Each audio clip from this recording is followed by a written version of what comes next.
Welcome to another edition of Tuscaloosa Talk. This is really something very special for me because we're here at the historic First African Baptist Church, but we're also here with the person who has created so much history, positive history for the city of Tuscaloosa, my friend, former council president, Harrison Taylor. How you doing, Mr. Taylor? Everything's great, man. Good to see you. It's good to see you as well. Now, this church, I know, has special memories for you, but before we talk about Bloody Tuesday, June 9th, 1964, we were just talking earlier with Pastor Foster about a very special pastor that came here one day, I think at the on behalf of T.Y. Rogers. He came for his dedication. Yes. Well, he one recommended Reverend Rogers to come here. Let's tell him who he is. And Dr. Martin Luther King.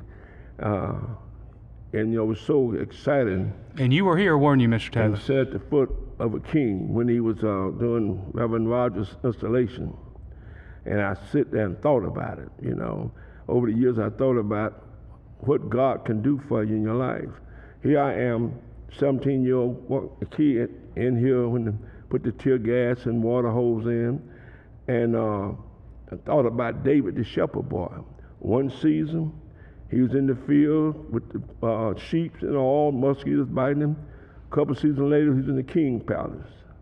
I got jumped on and beat up here. A couple seasons later, I was at City Hall, president of the city council. Tell me what God can't do. Your life is a reflection of grace.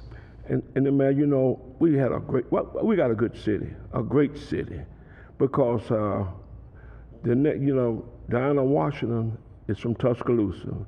She had a hit song called "What a Difference a Day Makes." Three things stand out to me. One was the Bloody Tuesday. The next day, things started changing. And the other one was the tornado. And with your leadership, next day things change. What a difference a day makes. And I thought it was so appropriate for her from Tuscaloosa, and that song was a big hit back in the day. Well, one of the many accomplishments you had on the city council was getting, I think it was 30th Avenue, renamed Dinah Washington Avenue. And, that's right.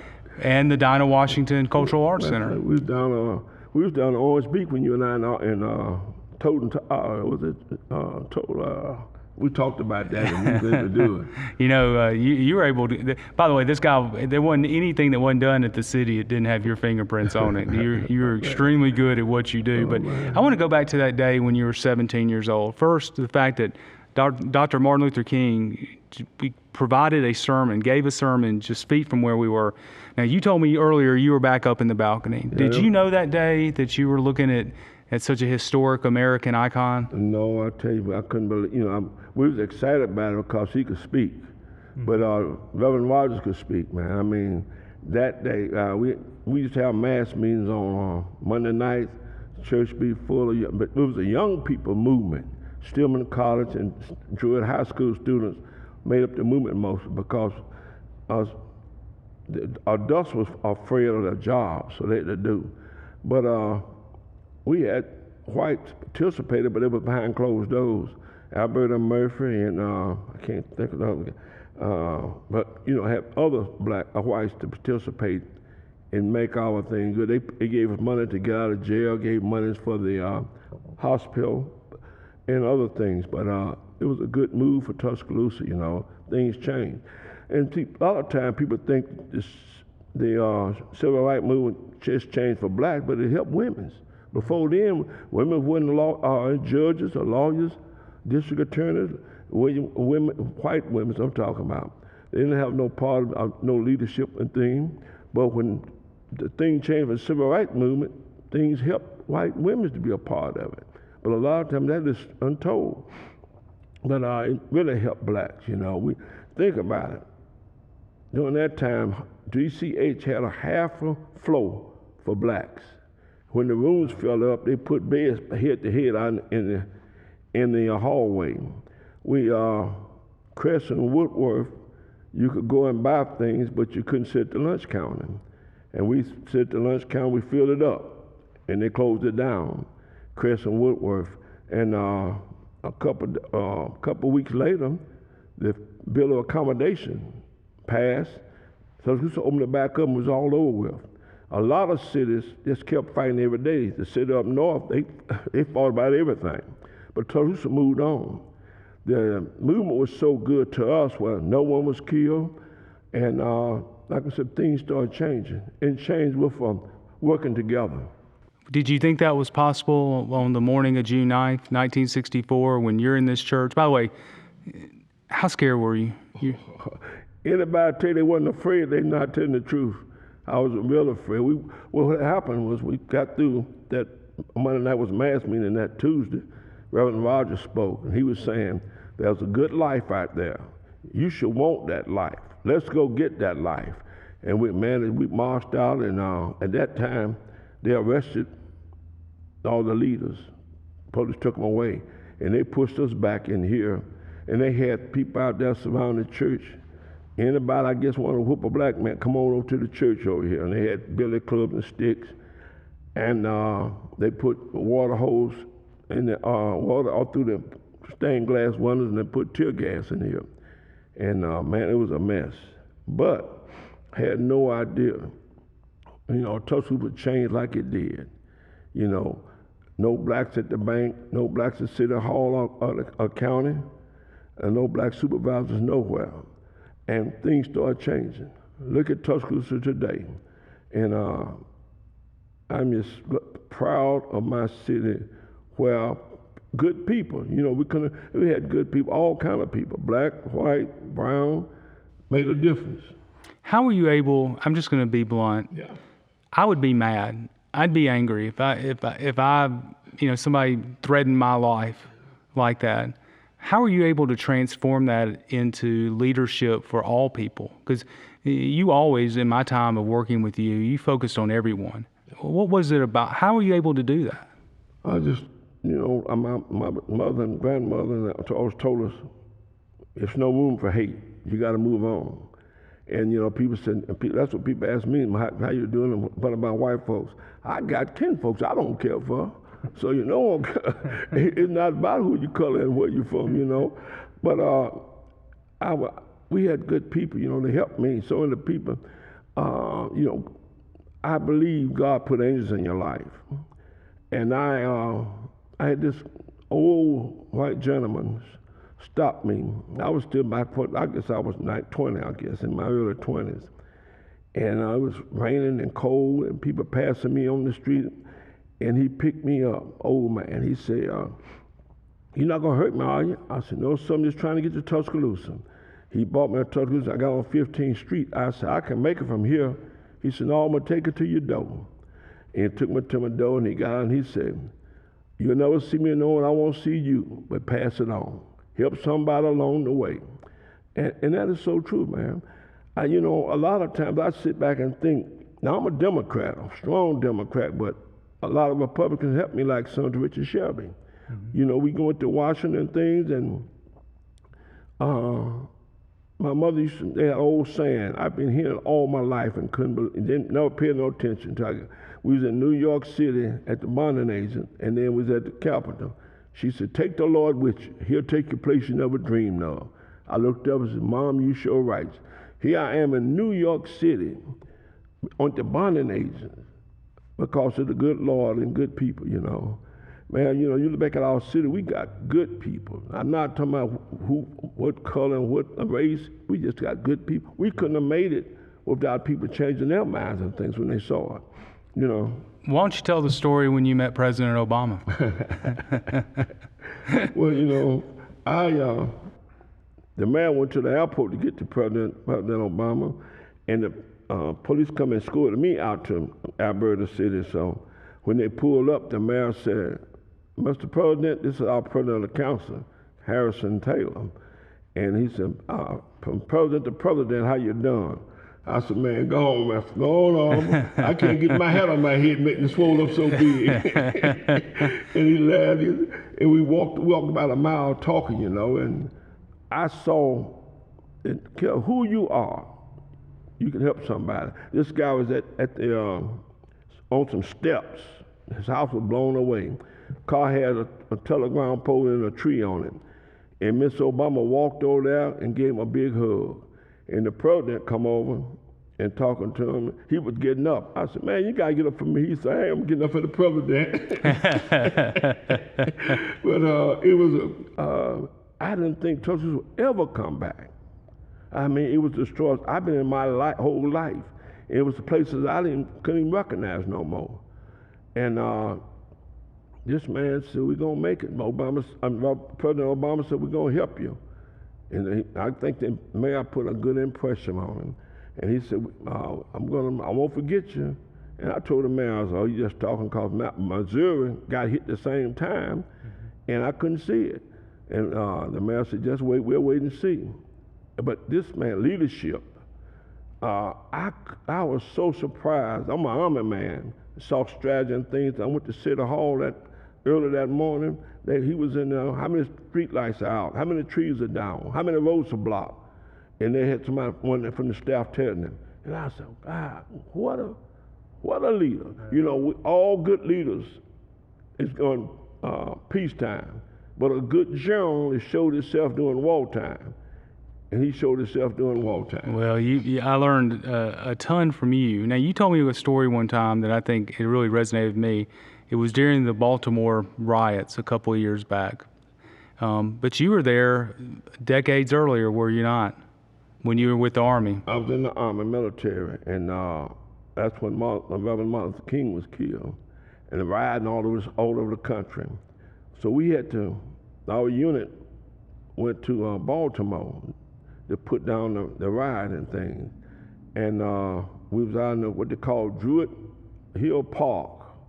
And see, I went to Druid High School, so it was kind of special to me. But that night, you know, we had sniper firing things, but we was able to, you know, made a difference up there.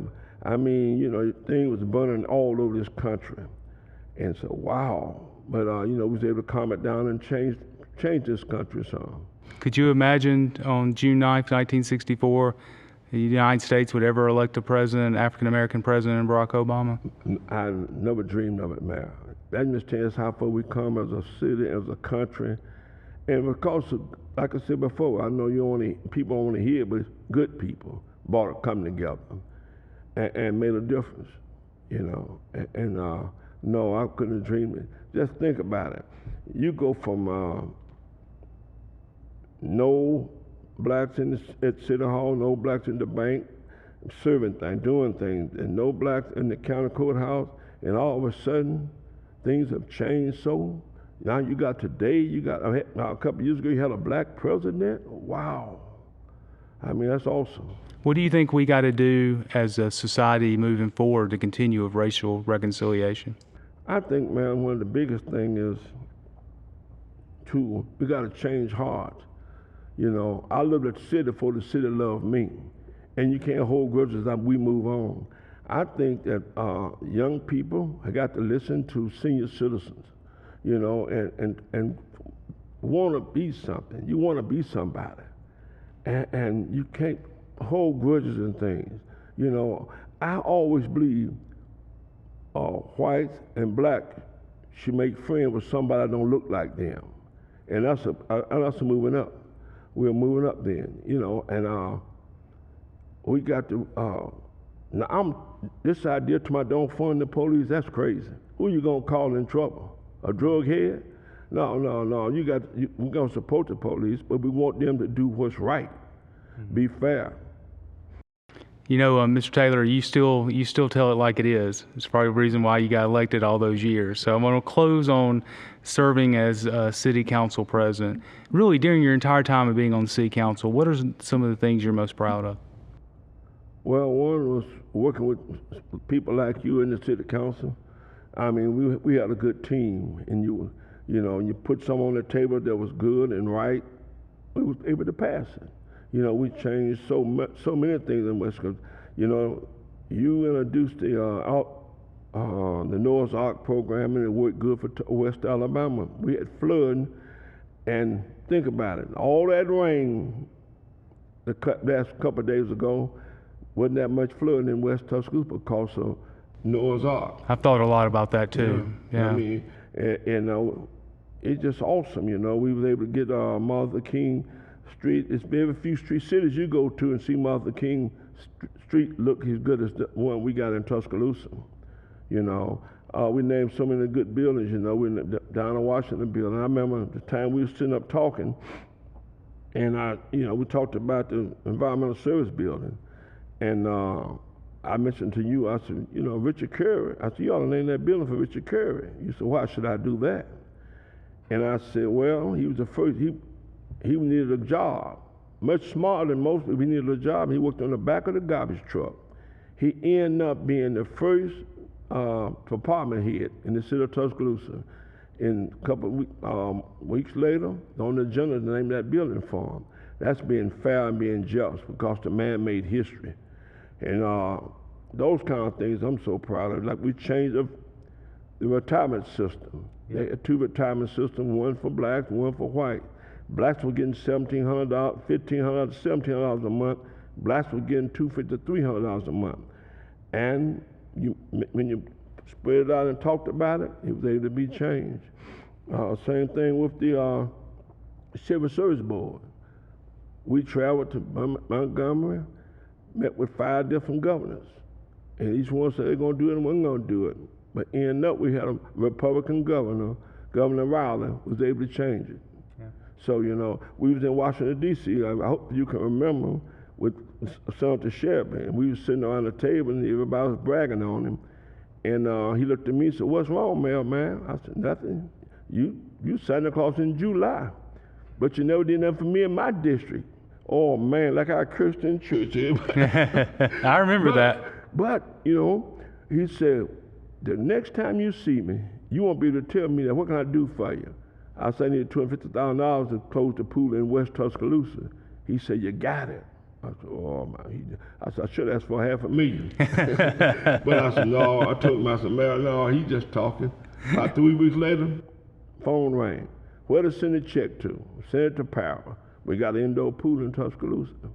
So those are the kind of things one thing about all I want a man is don't do me no favors. Just be fair. I told the man, you passing out baseball cap, don't get me to me and say, I ran out of caps. As long as you pass out, everybody get a cap, I'm okay. And, I think I can make it and you can understand if you being fair-minded. And I went to a left, finding fair-minded people in this city. Well, I'll leave you with this because I think it's one of the accomplishments that you and I did a lot working together, but it's the one I'm really proud of is Willie Bias. Oh, man.